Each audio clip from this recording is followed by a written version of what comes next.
Thanks, Barbara. So, is there a clicker? Yeah, right there. Okay. Let's see if I can remember what I was going to say, you guys. I know I have 10 minutes. I'm going to try and keep it tight.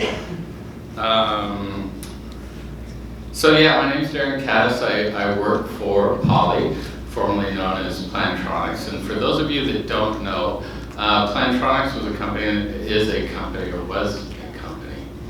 That's a weird one. This is still new for all of us. Born right here in Santa Cruz, the product of two entrepreneurial pilots that wanted a better aviation headset by the end of the decade. We were responsible for those infamous transmissions. The Eagle has landed, one small step for man. Oh, by the way, in a couple of weeks we celebrate the 50th anniversary of that. We're very, very proud of that. And all those products, by the way, were hand-built right here in this town. So we are a product of Santa Cruz.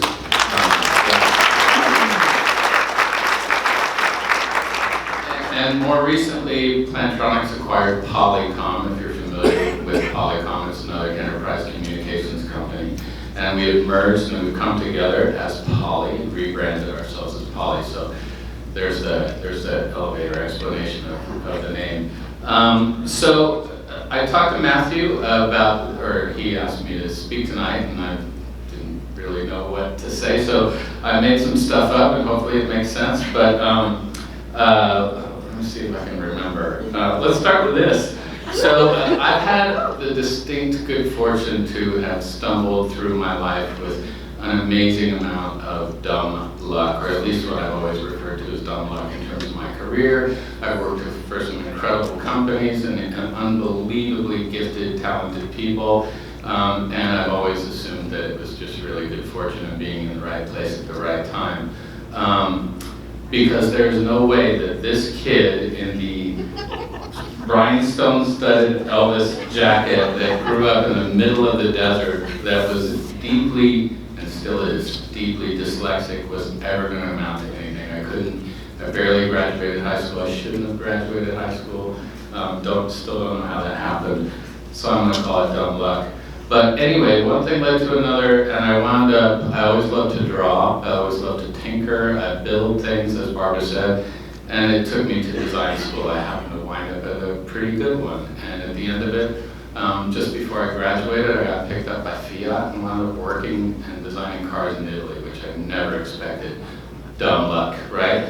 And then the guy that hired me at Fiat went to BMW, and he said, hey, I want you to come over to BMW. So, oh my God, dumb luck again. So, and while I was there, this isn't so much luck, but probably dumb on my part, but this is really strike two. Strike one's the dyslexia, a big burden to overcome. Strike two was while I was at BMW, we were working on a concept vehicle, and while we were testing the prototype, brakes went out, vehicle flipped, and I literally mutilated my arm, my drawing arm. My right arm does not work.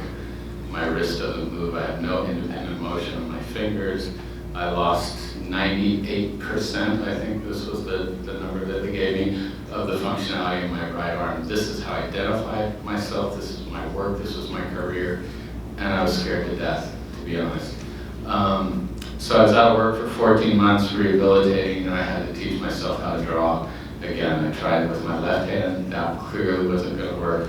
So I started this kind of self-imposed rehabilitation drawing program, if you will, and I started really big, painting, trying to get my shoulder and my elbow working again, and then working, and by the way, I'm not showing you the bad stuff I did, by the way, so it's not like, oh, I just sat down and sat.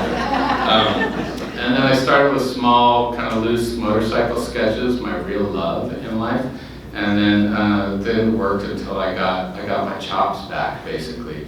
And then when I was ready to go back to work, I quite literally had the most prolific year of my life. Like everything I touched just seemed to work.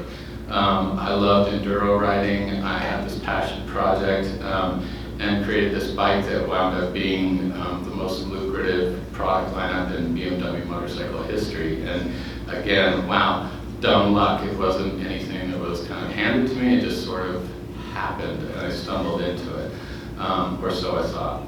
And then from BMW, I was at a trade show, motorcycle show in Munich.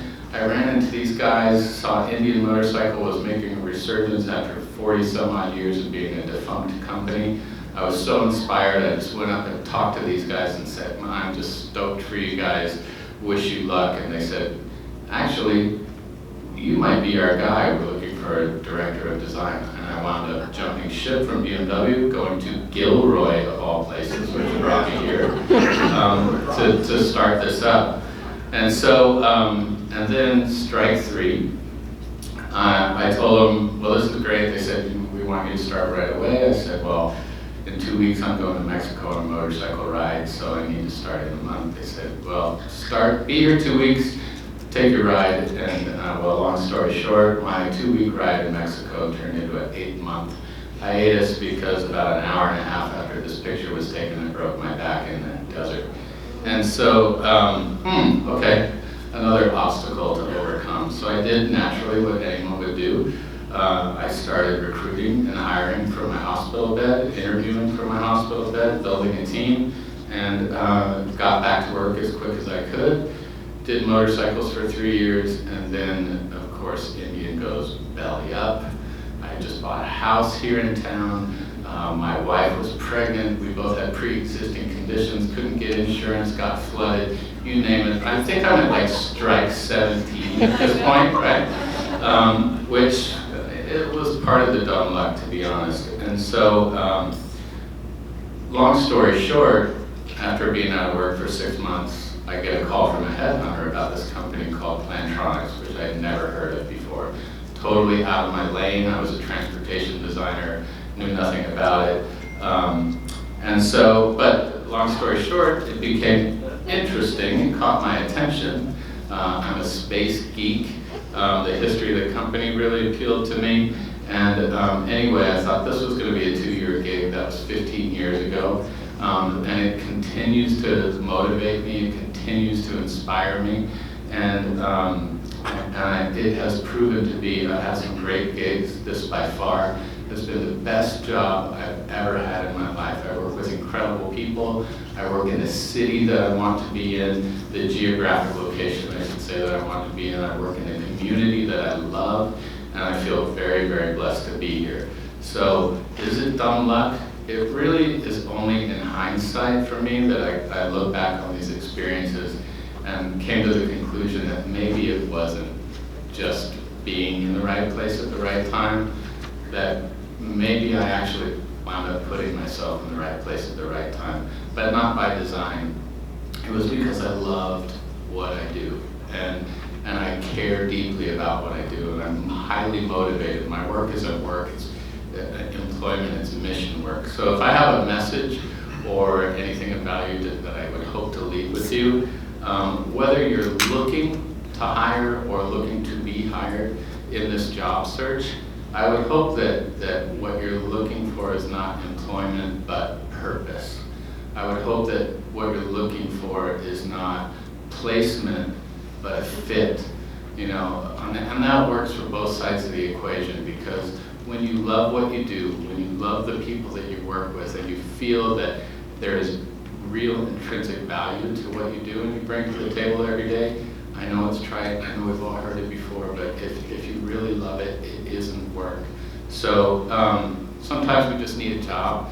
This was one of those things for me, but that was 15 years ago, and like I say, I thought it was a 2-year gig, and I'm not planning on going anywhere. By the way, the punchline is Plantronics isn't going anywhere either.